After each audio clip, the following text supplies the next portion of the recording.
This is just a sample of the audiobook. To get the complete audiobook, access the link posted in the first comment. Booth grasped the knob and, turning it slowly, pushed the door open, stepped forward, raised the derringer, and squeezed the trigger. The muzzle, not more than 2 feet from the president's head, erupted with a loud explosion as the small sphere of lead shot from its throat. The ball, not larger than the tip of a little finger, smashed into the base of the president's skull.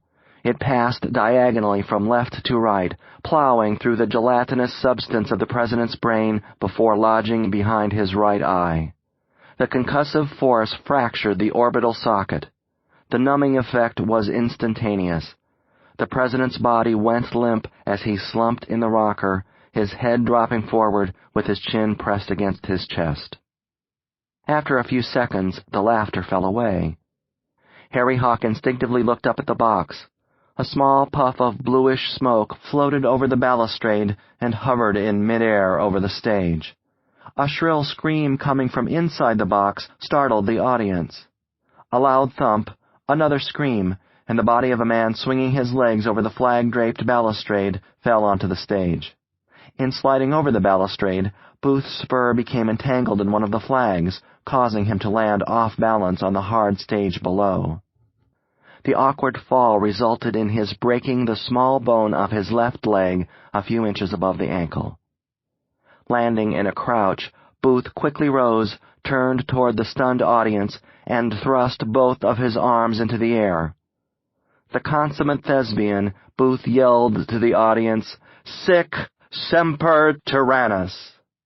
Standing center stage was a confused Harry Hawk. His humorous lines had drawn loud laughter from the audience, not loud enough, however, to disguise the sharp report of the gunshot. Hawk stood frozen as the man he recognized as his friend turned and, pushing past, ran stage right, disappearing behind the set.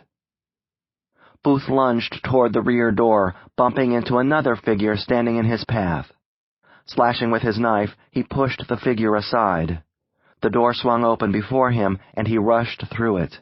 Not 10 feet away was his horse, its reins still held by the young Burroughs lying on a wooden carpenter's bench. Startled, the boy jumped to his feet, only to feel a sharp pain to his head as the butt end of a bowie knife crashed down on his skull. Grabbing the reins, Booth swung himself up into the saddle.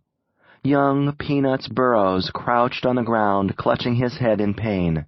Booth pulled hard on the reins, dug his spurs deep into the animal's side, and galloped down the dark alley.